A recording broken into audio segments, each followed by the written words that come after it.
Good morning, ladies and gentlemen. Welcome once again to West 2022 and the Information Warfare Pavilion Speakers Series.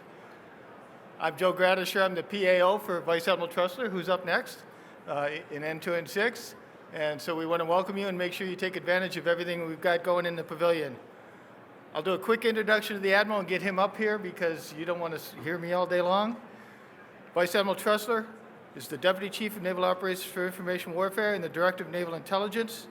He's a native of Oklahoma and a member of the Cherokee Nation. After attending Northeastern Oklahoma A&M Junior College and Oklahoma State University, he was commissioned at the Officers Candidate School in Newport, Rhode Island. He also received a master's from the University of Oklahoma. He's a career submariner and commanded the ballistic missile submarine USS Maryland and was the first commander of Task Force 69 for the 6th Fleet in Naples, Italy. He served in a variety of shore and staff assignments, including with the Pacific Fleet, Naval Personnel Command, Joint Staff, and the Navy Staff. Flag assignments included serving as the first commander, Undersea Warfighting Development Center, and as Director of Future Plans on the Navy staff. He assumed his duties as the Deputy Chief of Naval Operations for Information Warfare and as the 68th Director of Naval Intelligence in June of 2020. Ladies and gentlemen, Vice Admiral Trussler.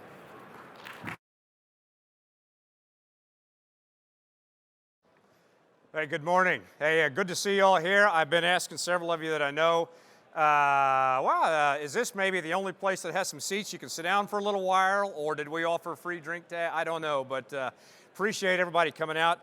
Thank you to AFCEA and Retired Lieutenant General Sherry Lawrence for hosting this, and for the U.S. Naval Institute and Vice Admiral Pete Daly for AFCEA West 2022, and for all of our naval information warfare teams, commands, and partners that put together this IW Pavilion, the engagement zone, and a multitude of opportunities. So as most of you can see, it's pretty challenging to understand everything that's going on. What a great problem to have between the AFCEA events, between our Navy IW events, the Department of the Navy Chief Information Officer events. I'm sure that there are some other organizations. So it's an action-packed 3 days for sure, and I know that a couple of others have already been happening. So I really appreciate everybody coming out today, and specifically for the team that put this event together. Hey, I really do want to leave time for questions. It's much more interesting to answer your questions. I think we're set up to do that. I do have a few slides and a few remarks. I will zip through those, and I think I'll go lightning speed. You never know. But there's so many interesting things to talk about, but I'd really rather try to provide any insight I can on what might be on your mind. And it is so nice to see so many colleagues, shipmates, office mates, people I know well, and a few I've met recently, and even some from the international folks I get to deal with back in Washington, D.C. Welcome to all, the usual suspects, all I call them. Hey, but when Joe kind of read my bio, as some people do, it's how did this guy get in the information warfare business? Because my background is completely different. It's all about undersea. So it's been the privilege of my lifetime to have gotten the opportunity to be DCNO for IW. At this time of my career, and at this time and where we are in the history of humanity, this is the 21st century, the age of information. Technology is moving at such a rapid pace. I say that information warfare is 21st century warfare.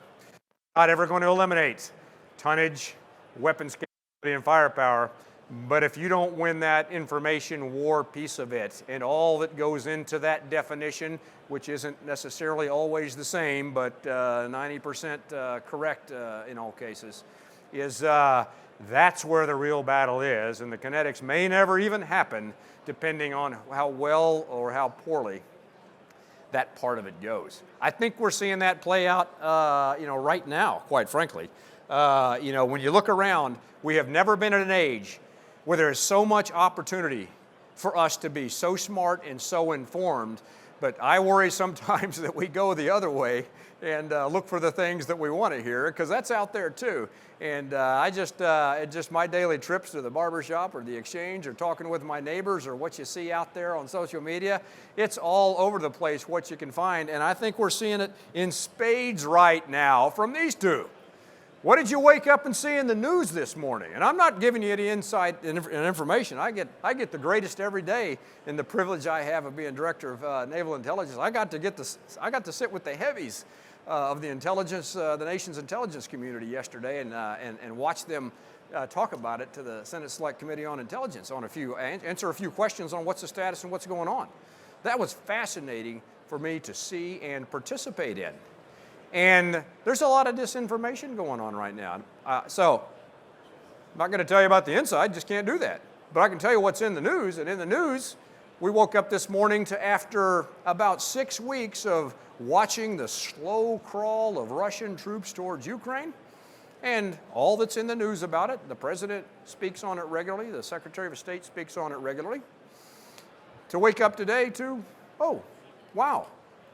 How about that? Cyber attacks and websites down and problems with banking and ATMs in Ukraine. Who didn't see that coming?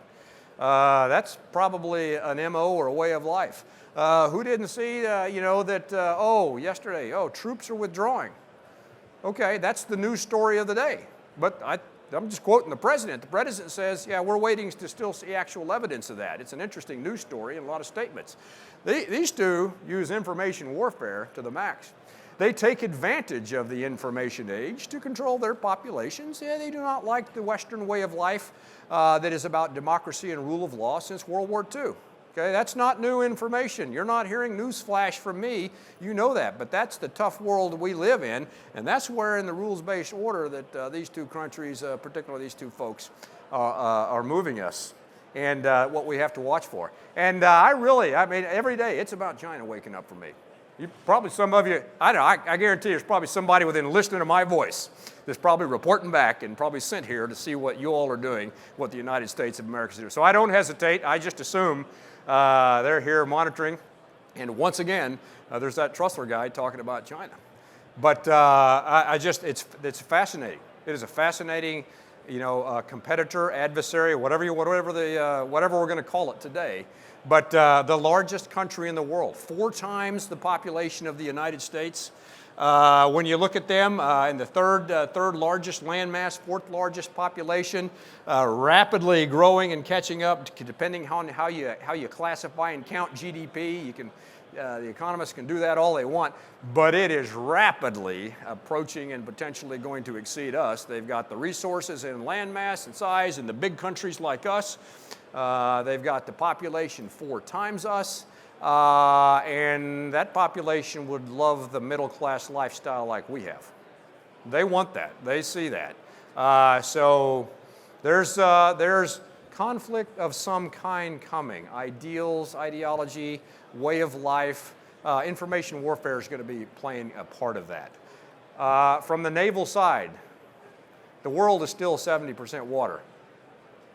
Goods, services, things that we rely on, and things that enable conferences like this and technology that we have in our daily lives in the industry of America. It is the free flow of trade among the global commons and how people, goods, services move. Still the vast majority. This is even like a snapshot of 2012, but the daily traffic that you see out on the high seas. We've seen the impact during the pandemic. When the shipping slows, our shelves and options are a little drier. Okay, that correlation showed itself multiple times in different types of industry. The same choke points, the Earth's surface and water mass still hasn't changed that much out there, and where the choke points are and where the dangerous items are in the war. So the maritime environment is still extraordinarily important in this 21st century information age. Now, why do I talk all that? Why do I set all this up? Here's a good news story. I clipped this out of some article recently, said the complexity, intense complexity of our spectrum in the United States. Okay, I think this displays how this RF spectrum is allocated. I'm sure most of you pros have seen this. Most of you could probably get an A and recreate it by memory. I certainly cannot. But I noticed, and what prompted me to read this is a few things that I've been personally dealing with in the IW community, the Air Forces of the Navy, and of all the services have been dealing with, is the RF spectrum, and with the FAA. And I woke up one day and finally realized what a great problem to have. So there have been some news stories that have been, I guess, kind of looking for an edge. News stories always look for an edge to show or discuss where there's some conflict or things maybe aren't going well, or there's something in here. So one of them is about the FAA and dealing with some of our radios we use to communicate. And that's true. There was an issue. The FAA kind of looked in one day and said, whoa, we're not sure we understand the software version of one of the radios you're operating. We'd like to understand the certification process on that. You're a little ahead of us. Of course, we're frustrated and say, what do you mean? We're following the procedure, et cetera. This is as we're moving up in software-defined capabilities, there's going to be lots of software modifications. And they say, wait a minute, but we're the guarantors of safety of flight and that you're not going to interfere with the safety of flight. Okay, so that comes across as a negative kind of content. But where in any other place has the DoD been accused of moving too fast that somebody else can keep up? What a great news story, because we're now to the point where we can rapidly change modifications that could impact how our radios operate, that others are going to have trouble to keep up. That's a tremendous problem to have, and a great accusation that somebody ought to write down as a bitrep bullet, not take as a tasker. And so that has actually tightened the bond, and what we work with through the Policy Board for Federal Aviation and so forth with the FAA to hey, how we need to communicate, because we are going to move fast. They want to get to yes. They want to understand what we're doing so they can continue to contribute to the missions, the capabilities, the operations we conduct in the national airspace to keep us combat ready. That's the challenge. Also, in the 5G spectrum, the fact that our industry wants to move quickly, wants to move fast, and needs more bandwidth that was the exclusive use of the Department of Defense, that's a great problem to have, that our industry is moving faster to give us more capability in our daily lives and in our businesses and even in our DoD life. So a great problem to have. So anytime you read some of these stories, I look at them as not as conflicts in the spectrum space.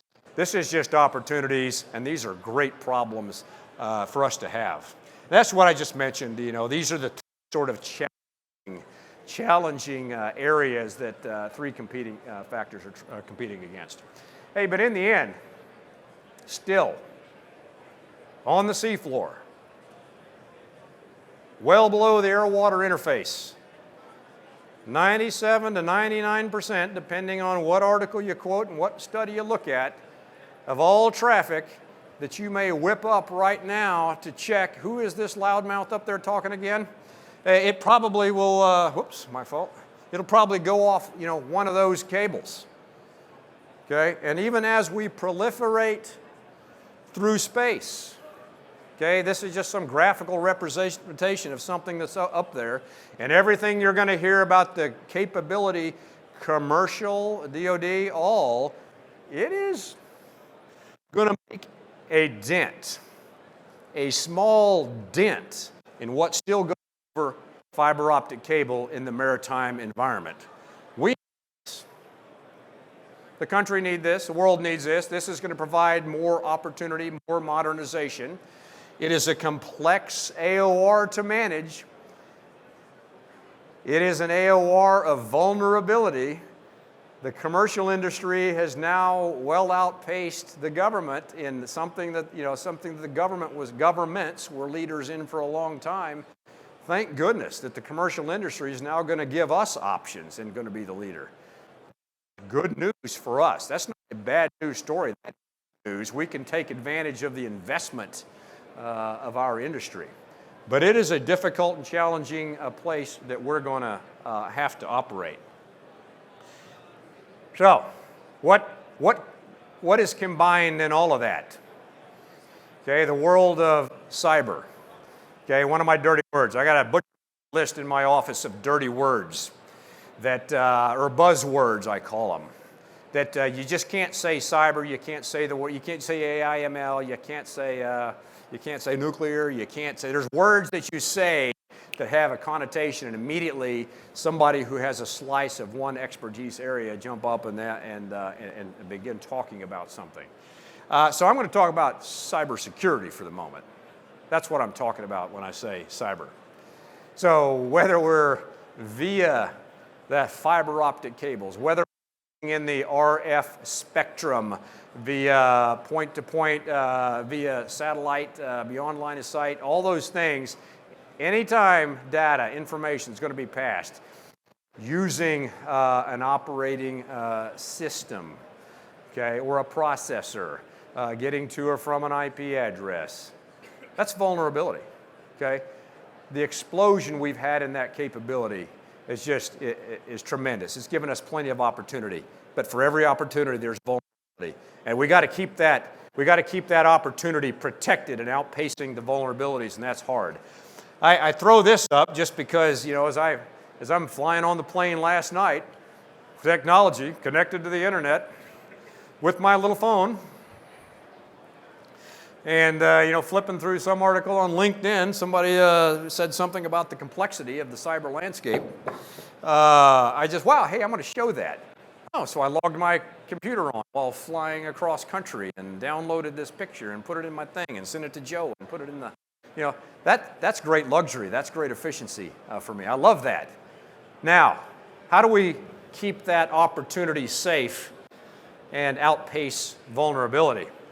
Well, according to the government, it's like this. Okay?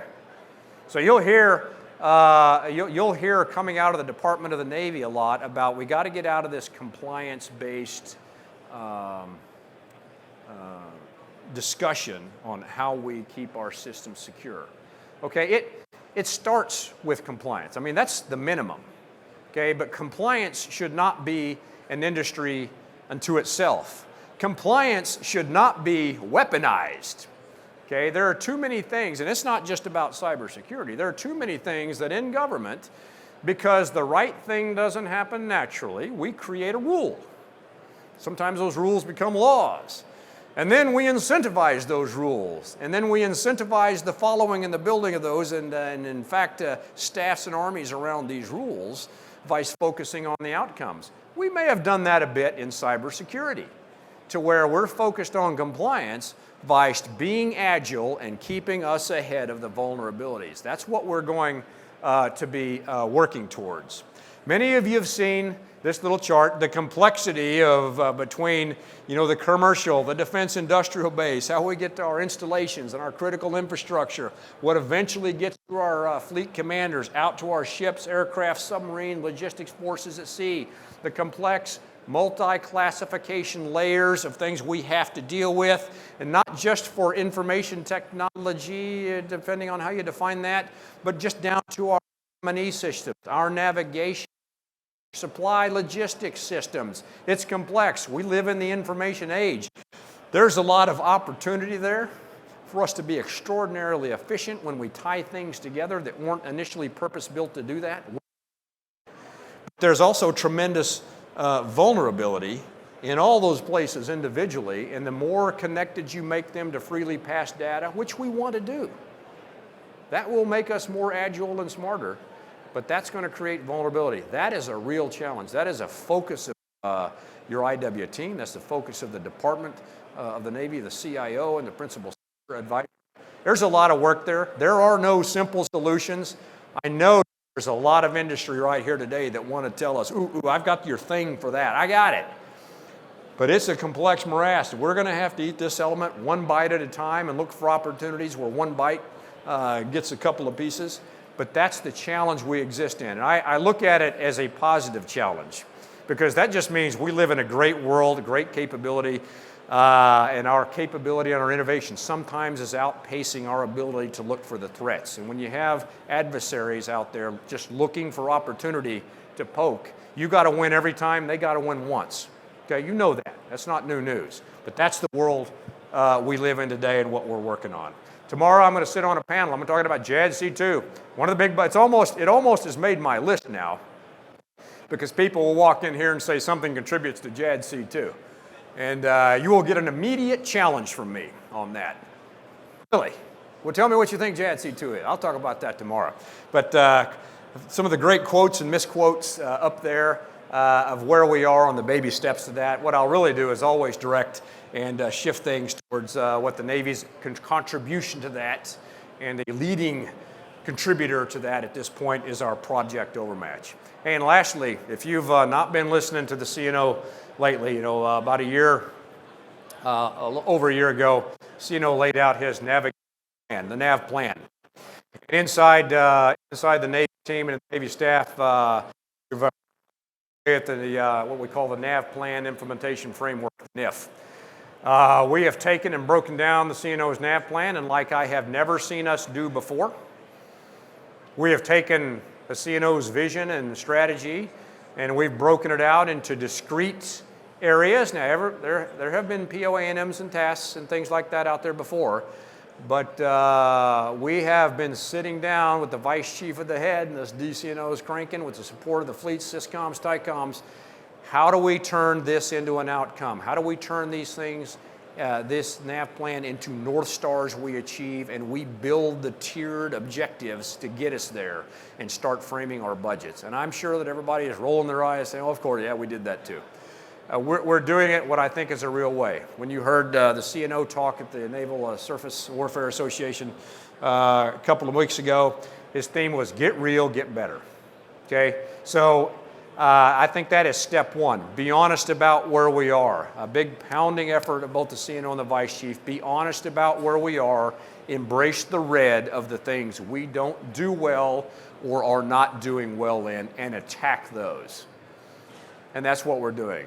And then for everything we're going to do and invest in, what is the North Star?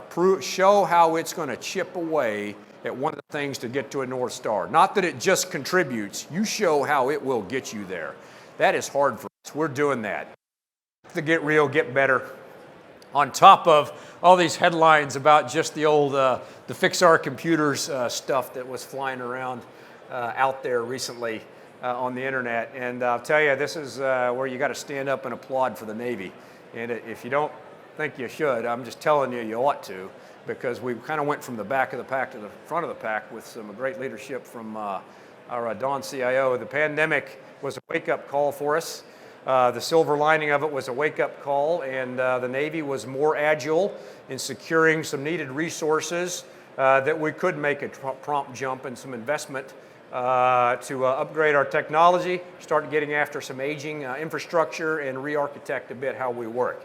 That doesn't happen overnight, but we are right in the middle of a huge transit. When you talk about 500,000 people, I'm sure this is one of the largest networks in the world, but when you talk about 500,000 people, it's not going to happen overnight to put them from on-prem data centers into a cloud. And I'm now a believer in the cloud. For what the collaboration aspects it provides, but more importantly, the biggest reason we're doing this is for the security of our data. Okay, that's why we're moving as quickly as we can, and if you're one of those that has been moved and fully migrated, you're standing up and applauding, because I hope you think it's pretty great. When I was sitting on the plane last night, I was basically looking at my desktop from where I left off from where I went in the office. That hadn't, really, we didn't have that capability before. And I understand out in industry, you're kind of, duh, we've been doing that for 10 years. Okay, we're close there. If you're still in one of those places that hadn't been upgraded yet because of, we got to fix your architecture, you're probably still grinding your teeth. I'm sure that some of these folks are part of that. But we are getting after that in a big way, and at the end of 22, we hope to have wiped almost all of that out. It is an aggressive goal, but the Secretary of the Navy was frustrated himself, applied some resources to it, and we're off and running. I don't show this because I'm a submariner. That is my submarine there. I show this because there is an area. If you talk about information warfare, you talk about space, you talk about the air domain. It's hard to talk about where the U.S. is dominant. We might still be. You could argue a couple of ways. but it's certainly contested and challenged. There is one domain, though, where we are still absolutely dominant, and that is undersea. That's not just because of that glorious, looking submarine. It looks pretty good like that. It looks like nice and painted real well in that light. But it's about everything else we do. And I didn't realize this until we got in this job. Below the air-water interface, this is where the information warfare community really shines, that no other organization in the United States government operates except the United States Navy. And that's below the air-water interface undersea. Okay? We are the experts in acoustic data. That is why we are the advantage. Okay? That is the people under Commander Naval Meteorology Oceanographic Command, Admiral Perret over there, wave your hand. The analysts at the National Acoustic Intelligence Agency, Office of Naval Intelligence. Okay, they are to acoustic data and intelligence as the National Security Agency is to SIGINT. Okay, that's why our advantage, because of the professionals in the information warfare community. They have been the leaders in unmanned technology for 2 decades. You got a couple of small examples back here in the pavilion of what we've been operating at scale around the world, tens to hundreds at any given time, 24/7, 365, to do a variety of things. Mainly gather data, and then they can bring that back, and because there's a lot of data now with those sensors, they've had to employ some good AI, ML technology. So some great examples in the IW community of how we're getting after that. I mean, between undersea acoustics, meteorological, oceanographic data, between data that's turned into intelligence, the Office of Naval Intelligence, that's data. It's pouring in like never before. More manpower does not solve that problem. That's where we are going to have to take advantage, get real and get better in the AI/ML and how we manage and handle that data. So I proudly say that, and I'll put my obligatory submarine picture up there. Hey, with that, I'll stop. And for the time we have left, and Joe, you're going to have to keep us honest on the time we have left, take any questions you have. Fire away.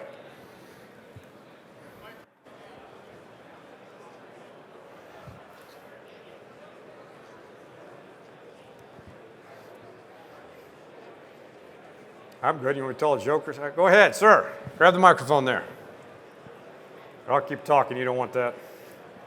Yeah, thank you. I just wanted to get a little bit more color on what happened a couple of years ago, I believe up in Newport, Rhode Island. It seemed to me there was a hack there that compromised some of that great underwater acoustic technology that was stored, and it was breached there, and some of that was stolen. Any color on that and what we learned from that? Sure. Yeah, I'm obviously not going to go into any specifics. I think I've gotten pretty good about not answering questions specifically that come up when I know what you really want to know. Yeah, so yeah, there have been examples where not just the DoD, but government laboratories, adversaries have gotten in and stolen information and data. Sometimes it's a little more critical than we would have wanted to let go, but we don't want any data lost. Our soft underbelly, quite frankly, is our defense industrial base. Okay, so it's one. Of course, it's going to be a holy grail, and I'm sure the adversaries really are. They're poking at the Pentagon. They're trying to get at our command centers, and combatant commands and fleet commands around the world. I'm sure they're working on that. They're trying to work on access to high-profile decision making. I get that. But where they're really putting energy, and you can just read this in the news. I'm not giving away anything you can't read in the news here. I'm going to base it on what you can see in the news right now. Of our defense industrial base is under regular attack, and that is a challenge for us. I mean, to get on the playing field, to be DoD contractors, kind of as I best describe it. I mean, you got to go through a process. You can't just show up and win a proposal. I mean, to handle our information, there's an organization that checks your security of how you're going to handle information. I mean, that's just physical security, everything, including your IT systems. I think they make all defense contractors go through some cybersecurity security maturation model certification. Like there's a 2.0 been released. by the DoD CIO recently, that to try to prove that you somehow have the ability to do that. So before you can even get on the playing field and start delivering for us, the defense has to put some effort. But we don't monitor. We do not have an intrusive monitoring system unless there's a lawful legal reason to do that. And sometimes there are, because of intelligence we get or lawful information we get. We might knock on somebody's door and say, by the way, did you know you're being targeted right now, or they've taken information from you? Here's the evidence. And we'll work, we can work together and deal with that. Sometimes they tell us, they think, and ask for help. Were we hacked? So there is a process. Is it as big and agile as we need to be? I don't know. I can't be the judge of that right now. It's not part of my day job. But before, that's a big DoD piece to manage before it gets to us. Then there's that acquisition process we talk about. Now we decided we're going to acquire or evaluate for acquire. And we're enamored with our industrial base's ability to produce solutions, but building in the cyber resiliency and hardness that we need has to be part of that, just like the sub safety, the flight safety that we want in it, or its just ability to operate in the maritime environment and resist corrosion. Cyber's got to be built in and considered as the part. It is not, I just don't think we're mature that we're there yet, and it shows up at the end, ready to deliver to the service for technical evaluation to be used by the service. And oh yeah, we got to go get an ATO and let's start from ground zero when we should have been starting back here. That's what we're having to wrestle for. Your question was specifically about back here and or somewhere in the middle at a lab, some data getting stolen. Yep, it has an impact and we worry about it, and we know where that has happened. That causes us to change course a little bit sometimes. How about that for a non-answer? Paul, good to see you. T3. Hello, Admiral. Thank you very much. Admiral, appreciate your perspective on how the information warfare community is using open source or publicly available information to better understand the enemy and all other analytic tasks in the N2N6 world. Thank you. Oh, thank you. Hey, you said that was an interesting. You said open source, and interesting. There's a lot of discussion on open source and why isn't there just a lot of information available we ought to be taking advantage. Absolutely, and that is not add manpower, go read papers, read blogs, look online. There's a lot of great technology available. I know that there are people right now going, wait a minute, we better tell him what we can do for him. I've seen a lot of them that can gather that. And but you have to balance that. You as an intelligence professional, me as a layman voyeur at the moment, still know that, but is it right? Is it accurate? And that's the value of that detailed, classified intelligence and the sources we use to get them sometimes to not be misled by an information operations campaign that can freely put things out and that do fool vast majorities of people. We have to be careful about those streams polluting the streams we can get with some unique sources and methods. Thank you, Admiral. Sir. Yes, sir. Louis Shepard with AFCEA and VMware. I was talking with the Space Force CTO last week. Space Force is making great strides on being digital first, since they can kind of start from the ground up. So they're doing digital engineering of all their space domain awareness capabilities and constellation stuff, working with industry with digital models. It reminded me of something that ONI has been doing for a few years called ELCA, engineering level characterization of the adversary. I don't know if you're familiar with that. I am familiar. If you've seen operational advantages in taking that approach and now the ability to do it across the services, multi-domain. Absolutely have to. You mentioned a great program, engineering level characterization of the adversary ELCA. A great program. We have to be every insight we get into the adversary, and what ONI is just an expert at. You think intelligence, you don't necessarily think engineering. But it is a huge part of it. What's the value of maybe having the specs of some platform or weapon system if you really don't understand them or the implications? And the service intelligence centers do have that expertise. But what's the value of then having that expertise if you can't, and then in turn, turn it into something that can be modeled to compare it against countermeasures or other systems that we might want to field? That's a tremendous effort. So not necessarily familiar with what the Space Force CTO is starting digital. I get it, that makes 100% sense. I think every organization would say, Bosh, if we were to start over, here's how we would do it. As a Navy, there are a bunch of things we would do differently, but we have 300 ships, a couple thousand aircraft, submarines, and weapon systems right now that, boy, if we knew what we knew now before the couple of decades ago, we might have done a few things a little different. I am extraordinarily interested in the Space Force, though. As they were created, okay, we are, once the continuing resolution is over, those final space assets that we operated out of the Naval Space Operations Command from Point Mugu, basically our fleet satellite, our satellite communications that we use, they're transformed to the Space Force. Some of the things the Army had to, the Air Force, all Space Force. We're going to be 100% dependent upon them for our communications. So this is why I'm on a big, heavy campaign of engagement with them right now, because realistically, we handed them over a bit of an aging set of systems that we were already having to upgrade and look at. Now some of those are out of our hands, and I'm breathing a little heavy. Not because they're not gonna screw us over or something, but it's wow. Now we have to collaborate very closely and communicate specifically requirements. So I'm setting up this spring to see their equivalent, basically, of what I call an S3 and an S8 and an S9. We're going to be sitting down and exchanging, not just exchanging requirements letter, a classic bureaucratic Pentagon process, but to have some face-to-face talks, hopefully, so we can make sure they understand kind of how we fight and how we operate in distributed maritime operations, and that we are the service most dependent upon space, quite frankly. Okay, I'm sure some folks might argue with me about that, but we are the ones moving not in the same place at any given time, completely dependent beyond line of sight necessarily. Right now, with most solutions, that means space. So we're very interested in that topic. Thank you. Hi, Audrey Decker with Inside Defense. There you are. Hi. Hey, I only had like 5 people waving behind you. I'm sitting there, they're trying to point something out to me. Audrey, go ahead.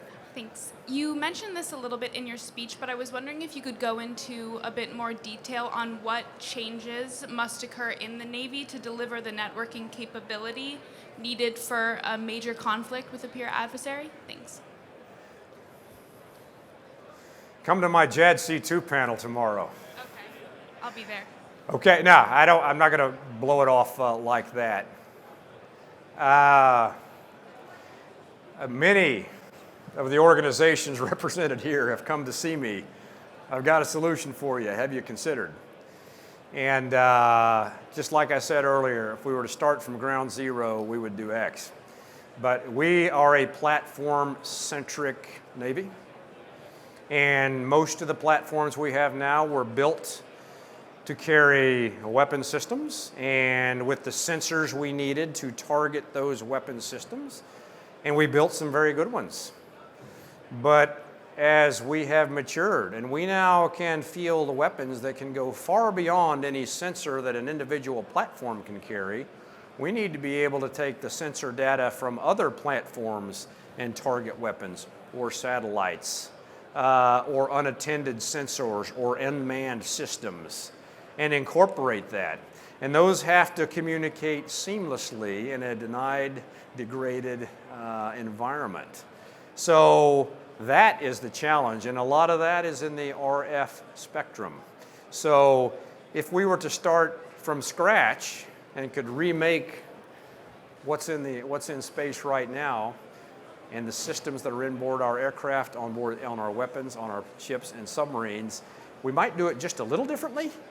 So the challenge right now Doug Small has, and tasked to him in the charge by the CNO in what we call Project Overmatch, step one of it is to get us to that North Star. Step one of that is to take what we have now and a prompt increase in capability for us to seamlessly pass sensor data, communications, weapons data links over available circuits at decision speed. He's already made tremendous progress in about the 16, 17 months since that charge that we're going to be fielding at sea very shortly. the holy grail is still out there for us, and we're working with some really smart people on that, and industry has helped us see a lot of great ideas we might want to take advantage of. How much time we got, Joe? All right. Any other questions? Sir? Yes, sir. Great discussion. As we look at one of the biggest enemies right now to information advantage is the whole security process of data and having to make sure the data is secure and moving it back and forth. Have you been looking at new technologies that allow you to use data without moving it between systems, alleviating the need for ATOs, and getting you in a position where you can take advantage of publicly available data and all the data you want based on all of the secure storages you have without the traditional moving data? Yes. I've got some really smart people working on that. I think what keeps surprising me is the number of systems and the number of barriers we have. And many times, we are our own worst enemy just from a policy standpoint of how we can move forward. And even if we get the technology right or the policy right, still we sometimes compartment things and kick ourselves in the shins about sharing data with. That is just a challenge. Now, I look at that not as a negative, we're stupid. I look at that as what a great problem to have. We have so many incredible capabilities to do things, so many incredible intelligence capabilities and sources. Sometimes those are hard to meld up and get the right people in the right mood to talk about them. Then you throw in our allies here, and then we reach some more barriers that we usually impose upon ourselves. That becomes a challenge. And it has been proffered multiple times that there are technology ways to do that. And I'm watching a couple in the intelligence community on how they think they're doing that. I mean, some of the heavy hitters on how they're doing that. And we're just talking about within the Navy and within the DoD, because there can't be a Navy solution for anything. When I talk about overmatch, and I'll proudly stick our chest out and say, wow, I kind of look up after a year and a half or so of JADC2 talk and all the headlines that go into that, and kind of as the dust settles a little bit, ooh, wait a minute. We started out on a pretty good track with Overmatch and what Doug Small is doing, and we've actually got some game there. It's not a competition between the services, but there's nothing we can do and implement that if it's not interoperable with the services, because when I talk about platforms, weapons, sensors, that's not just between the Navy. That's Navy, Air Force, Army, Marine Corps, Coast Guard. We can't leave each other behind. That's going to be the beauty of JADC2. I'll talk a little bit about that tomorrow, and that's what I think the beauty of the is everybody's looking for the Death Star and what's the plan? Show me the plan. Show me the architecture and the specs. That's not going to happen. We're not going to immediately come out that immediately eliminates 75% of what exists today. It's going to be a little bit more subtle and elegant as we build to it and make sure we pick some right technologies that don't cut out chunks of service capability exists. That's a bit of a delicate balance. All good? Hey, thanks for your time today. He said about me, there's not a lot of great information, but at least he's loud and enthusiastic, okay? Throughout the couple of days at our IW Pavilion, a wide variety of the information warfare leaders from the Navy are going to be up here providing a variety of talks. We have an engagement zone. Those are all listed on the AFCEA schedule. A lot of displays, and some of our senior leaders and some of our real technical experts are over here in our information warfare pavilion. And I look forward to meeting and chatting with all of you and getting around and seeing all the great capability and technology that is the United States of America. So thanks for coming up today.